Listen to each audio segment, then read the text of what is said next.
morning. Welcome today to this morning's talk. This is with QIT Canada and the City of Moncton, talking about OpenAI and open data for the public good, an Australian case study with Canadian connections. Pass it off to you. Awesome. Thank you very much. My name is Paul Vekselberger. I'm from QIT Canada. This is Chief Conrad Landry from the City of Moncton, and we're joined virtually, I hope, through Zoom by Chris Madsen. She's the CEO of QIT Plus. QIT is Queensland Institute of Technology. That's what it stands for, and it's an Australian software company that does emergency management software, flood intelligence, and public-facing dashboards for coordination of emergencies. Chris, are you online? Are we able to hear you? Good morning. Good morning, everyone. Good morning, everyone. Good morning, everyone. Good morning, everyone. Good morning, everyone. It's good. I was worried I'd have to do your slides. We'll just test that audio one more time. Good morning.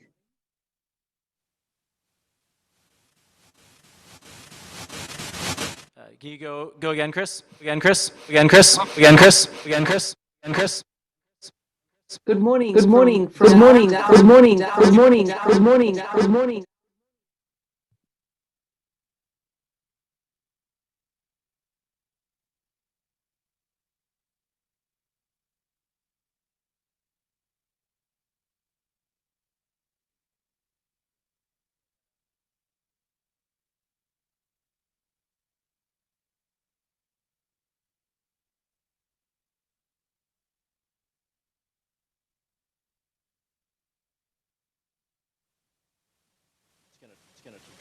So they'll try to get that sorted in the back end. We'll give it maybe one or two more tests, but I'm ready to kind of talk through Chris's slides. Our fourth got COVID to the extent he can't zoom in either, but our fourth member of our panel is going to be Sean Carby, and he's the Senior Manager Protective Services for the Capital Regional District, which is the local regional district in the Southern Vancouver Island and Victoria area.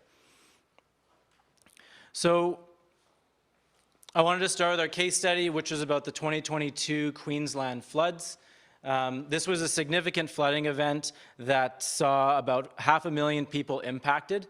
About 18,000 folks were evacuated from their homes or stranded for a certain period of time.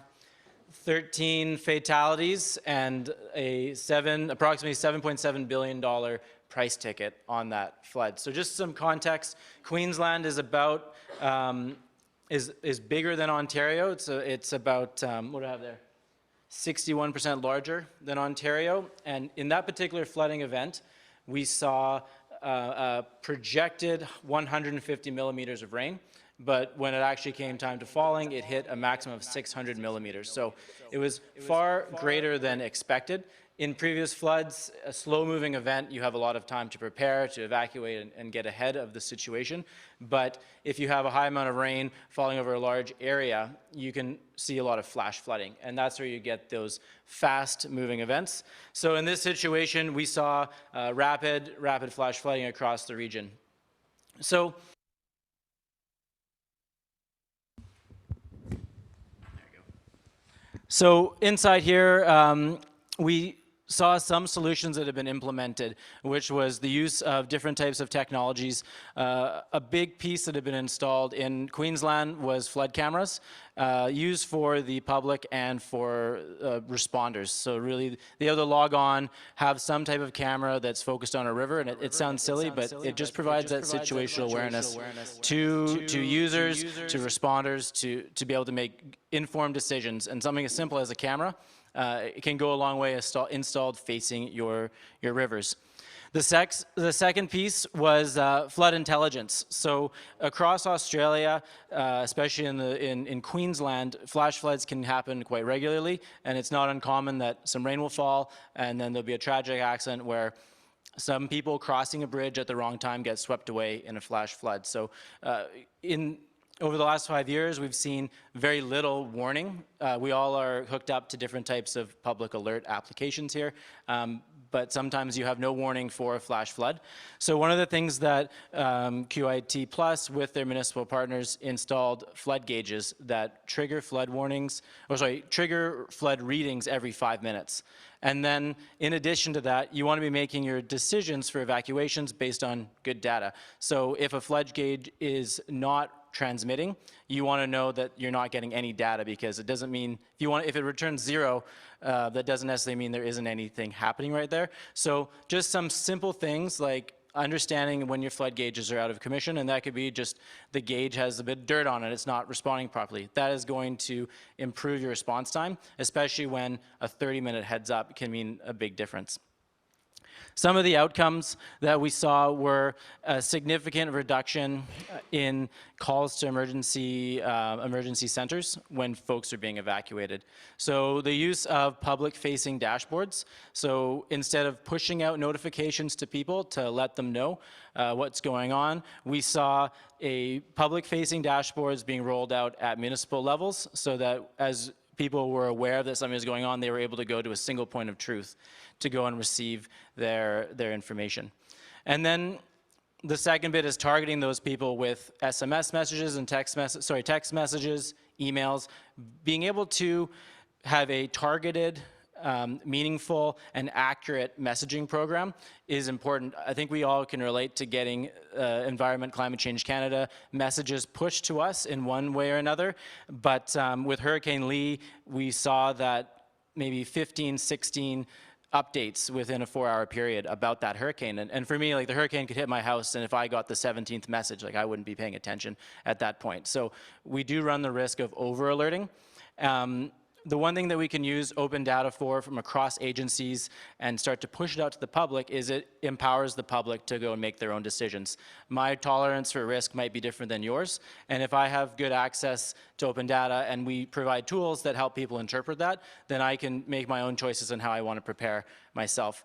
A good example would be in the recovery phase afterwards, using historic and current flood models. We can allow residents to go online, log in, and really look and see what the impact was or could be when the flood is going on. So if we can get down to maybe 10 meters and you can look at a flood map and you can think, like, maybe I made some upgrades to my property to protect my garage, but that wasn't enough in the last flood. And as we put in current modeling, people can make those choices on their own, and they can go and decide if they're going to upgrade their property or what parts of their property they're going to protect. So those are some of the outcomes. Was faster public alerting, greater access to data for people to be empowered to make decisions, and then we saw a reduction in calls to emergency services, which we'll talk about emergency management organizations, it does greatly reduce the burden on your local governments when responding if we can allocate resources elsewhere instead of that public engagement side. And when we do engage with the public, we make sure it's meaningful, accurate, and fast. So I'll just give it one more try. Chris, can you say hello to the group? Hi, everyone. Thank you very much. Thank you very much. Thank you very much. I was nervous. That's good. All right. So I'd like to introduce Chris Madsen. I'm glad that you could tune in from Zoom. And she's going to talk a little bit about some of the solutions that are deployed in Queensland from a much more technical perspective than I can, as she is a emergency manager and basic IT developer, so she can speak from the technical side as well as from the emergency management side. Well, good morning and thank you for your time.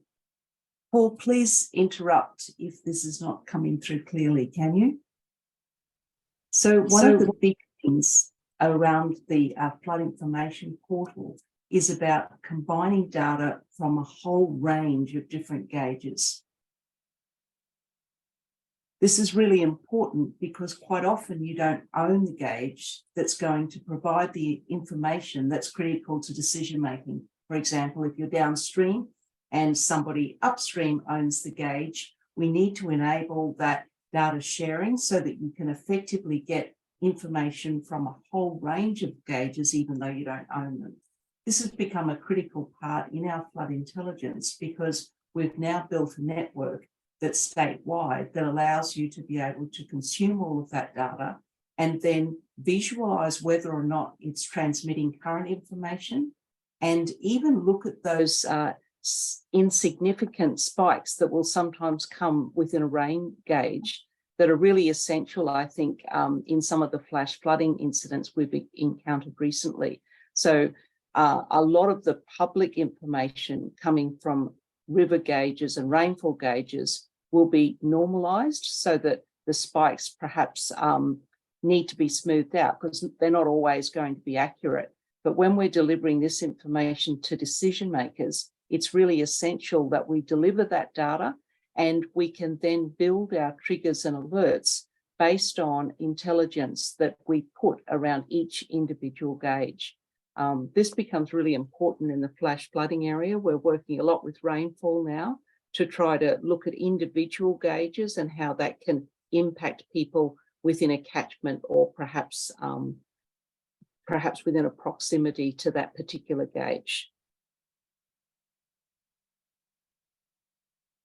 It's also important that we look at redundant data sources. So on the Flood Intelligence Portal, where you're seeing a lot of green, that's good. It's indicating that the data is live. If for one reason or another, a source of data becomes unavailable, this portal actually looks to pull that data from an alternate source. It might be coming from a Bureau of Meteorology environment server, or it might be becoming directly from an IoT device or an API connection. And so we try to build the redundancy in so that in the event that you're getting poor data from one range of devices, you can still make intelligent decision based on those things. Transmitting this data is a useful part, but then analyzing that data with previous data is also useful. On the graphic on the screen there, you can see some graphs just at the bottom of the screen. We actually display 10 years of previous data from the same gauges, devices, and catchment areas, which allows you to go back and look at other significant events over time so that you can draw conclusions and estimates on the information that is actually coming into you. So we're actually providing forecasts that are actually 7 days into the future, and then we're constantly giving the capacity to analyze and correct that data moving forward. As this data now is becoming a basis for a lot of the AWS or Australian Warning System icons that we're using for standard messaging throughout Australia, we adapt the Common Alerting Protocol. In Australia, we call it CAP-AU, so that we can also generate that data as an XML feed that can then be consumed into the other state-based alerting and messaging systems. Some of our team have done work around AI and machine learning in the flood information space, and Paul can possibly share that in the chat on the papers that have been written on deep learning. Thank you. One thing I wanted to point out in Queensland, after action report written by Deloitte projected that the annual cost for that Eastern and Northern Australian could be up to $380 billion annually. So there is a need to reduce the cost and the risk of the climate change that we're seeing in that northern part of Australia. Like, we have to take action, and one part of it is better data to inform those decisions in a response situation and planning situation where you do have limited resources. I'd like to move it along now to our next slide. Oh, wrong way. And introduce Chief over here. And the City of Moncton has been using a public-facing dashboard for some years now. And I'll turn it over to Chief Landry. Thank you.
They don't have to subscribe. It's public, obviously, and people use it. And I don't have the stats on how many hits and all that stuff, but they do use. Even I think this morning's presentation, our staff, internal staff, are using it too. I'm using it. I have it on my phone. I check, and the layers, of course, the power. If there's power outages, and we're going to talk about that later on about the hurricane or post-tropical storm tracker. So now I can just add layers, and I have live, and that's kind of the difference, is that people can see live stuff, and we're just keep on adding. So not sure if that's enough. Yeah, or we'll get into the questions in a little bit of a deep dive, but it's a good summary for the use case there. Thank you. Our colleague Sean had COVID, couldn't attend. This is in the Capital Regional District. Really good example of use of open data from an internal response. The Souk Lake Dam, which provides water to Victoria, if it were to fail, and this is where my background was with Sean, was dam failure.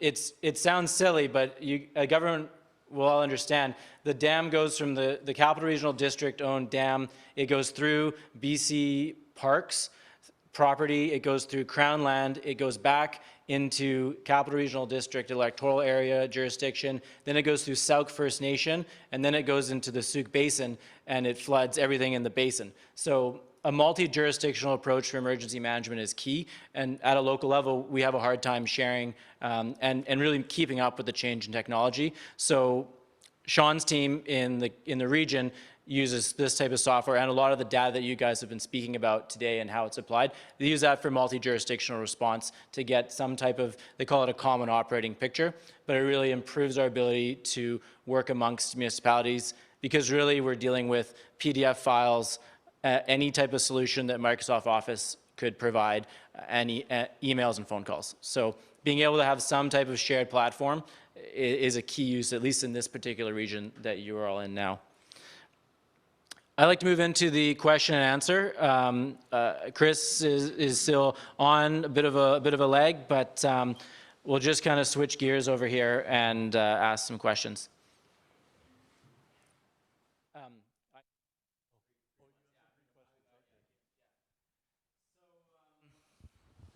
First question for Conrad. What was the public response after introducing the Moncton Emergency Dashboard? We got a great success. Of course, we made it flashing. We did some swag and all that, but at the end, that didn't really make a difference. Is the fact that on one button they could have some information on their phone. So if we open a reception center, it's there.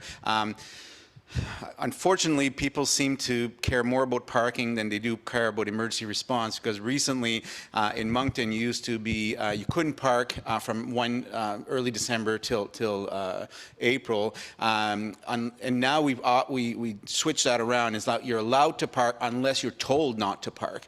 And my God, just the people like, sign me up, sign me up. So it's kind of sad that they care about parking more than emergency response. But so I guess that the message is kind of find a way to get them to the one trusted site, and if that's parking or if that's whatever, and we'll talk about alerting a little later on, but it's just, that was my concern, is how do I get people to use this, and that parking seemed to be one of them, and we have other ideas that we're working on, that like constructions and zone, and I know you have it on your Google Maps and all that, but how can we advise citizen when there's the construction or a closed road, and the citizens can choose what they want to be alerted for, so they can choose the parking ban, or they can choose emergency alerts or emergency news. Like there's a category of areas where they can select, so they're in control of how much they want to be, for lack of, bombarded by messages, but we really had a good response. Again, don't want to get into any alerting, but. My follow-up question is, you can stand up, I think you're going to get most of the questions. We built a hurricane tracking tool for your dashboard. Atlantic Canada is seeing a rise in those tropical storms. Recently had some questions from your staff about a tropical low versus a tropical depression. There's a lot of public education that needs to happen for folks in Atlantic Canada to understand hurricanes, the risk, and the terminology. What type of public education tools do you see you'll need to roll out to help people in Moncton understand a tool that they can type in their address and see what the risk would be to their house for a live hurricane. I think that goes both ways. I mean, we need to simplify it. I mean, we got to take the lingo and the fancy words away and keep it to the level that they can understand. But even just the hurricane tracking for now, without talking about the address, is that right now you look at the weather, you look at a map, and it's kind of just over, like New Brunswick's not a big province. The hurricane covers the whole province every time. So is it going to affect me, or how bad is it going to affect me?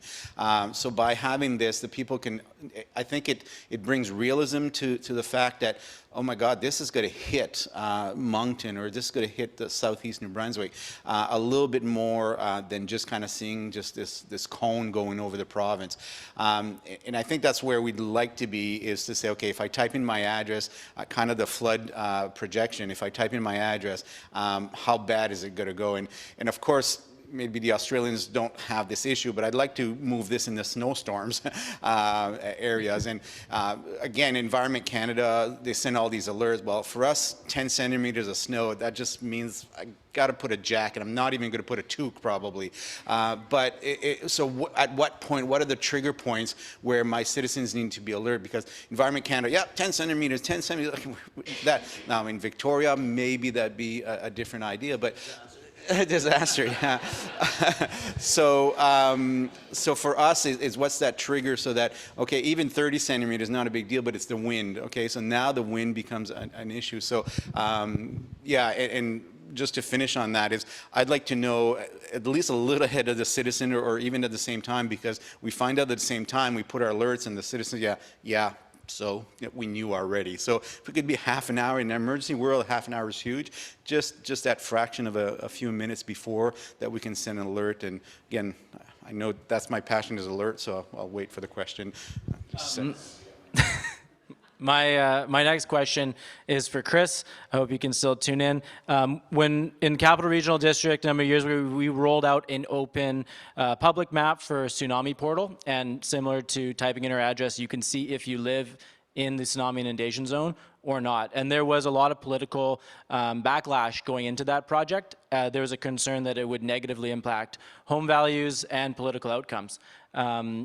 In Australia, Chris, your team has rolled out a number of flood maps, and there's similar political concerns. Can you tell us about the outcomes? I can share that too. I was going to ask Sean, but can you tell us some of the outcomes about how it was received after the project went through? Initially, there is sometimes some resistance.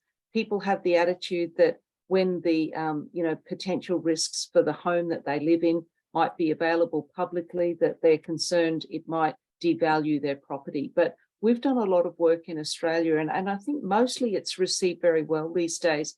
Just trying to change the language, like Conrad said, it's about positive language. It's not about insurance, risk, damage, and impact. We're taking it more to the level of, this is property level flood information, where you can go onto a portal and really just assess. And I shouldn't always say flooding, it could be snowstorms or it could be tsunami, but we're trying to say, let's put the information into the hands of the residents so that we can help to build resilience, and also understanding of what their property impacts could be. So often you find flood modelling or flood information might be driven by the areas where monetisation is available. It might be driven by insurance. It might be driven by people who are managing risk, which is important to us in emergency management. But what we're trying to do through these dashboards is improve on the resilience of the community. So giving them information is giving them power, so that they can better understand, well, what is the impact of flooding if I can put in my floor level? What is the best place for me to put a driveway so I've got an ingress and exit from my property? So there's things like that where we're starting to find, as the information becomes more broadly available, and you're better to have it coming from a trusted source where we can provide other information to be able to support them in the event that there was impact, using very common standard language. So we talk about impact from water, or we talk about impact from another risk. Instead of talking about whether it's overland flow or riverine flooding, we're trying to just say, water might be an impact, water might be a risk, and therefore we'll just tell you how that could perhaps impact on your property. So, we're getting really good feedback. There's a lot of uptake on the information. It's just, I guess, changing the focus from damage and insurance and impact and negative values, and trying to put the focus very much on property level information, giving them, an icon that they can point to any particular part of their block of land and be able to identify what the risk or impacts could be on those areas. And this is not just limited to water impact. The sort of all hazards incident management is really important, where we can then consume other risk factors that could have an impact on the resident. So I believe being able to put that information out there, it's quite often out there in different sources. If we can standardize that across adjoining municipalities, so that as people travel or relocate, they're starting to sort of build a really good common language around what some of these risks could in fact mean to them. Capital Regional Just District, touching- we saw the outcome of that tsunami project in the relocation of the Ganges Fire Hall, which was in the tsunami inundation zone, and increased public education and tsunami sirens for Pacheedaht First Nation in the Port Renfrew area to improve that community, which had actually the biggest impact in the whole region, to improve their emergency plans for what to do and where to run and in what direction specifically. So the net was positive, at least in the CRD's case study there. As we're around the end of our Paul, questions, could I just add one more? Conrad, before we go to the group out here, I'd like you to talk a little about the risk of over alerting, because you are the end user, right? Like we churn out the data and you have to make the operational decision. One on over alerting, but also just how the end user operationalizes that data to make decisions. And you could close down a highway that might impact the food getting to Nova Scotia and PEI. So you need the right data at the right time. Yeah, as you know, there's two major incidents that had happened in the Maritimes.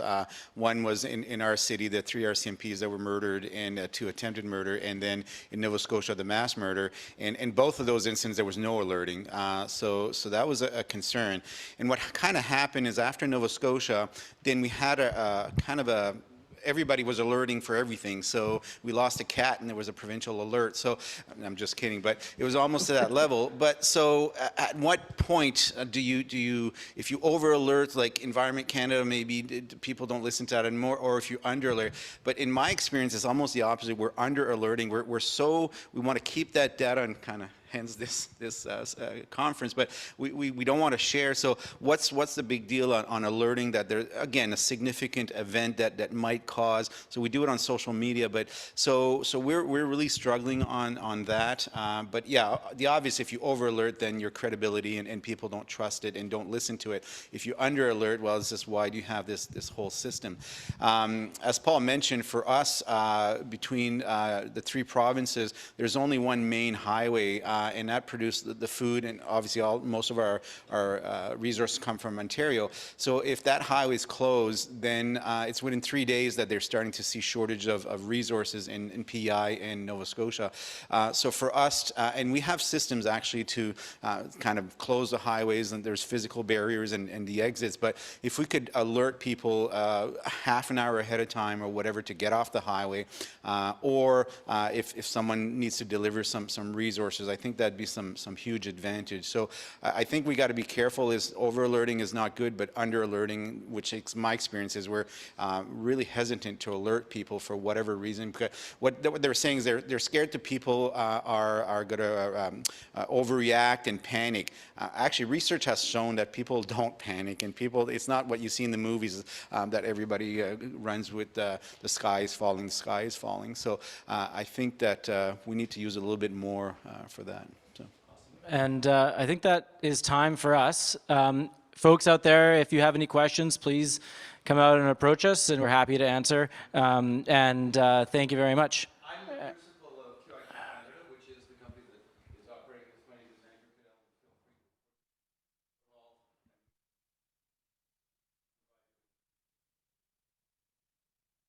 Very much, everybody.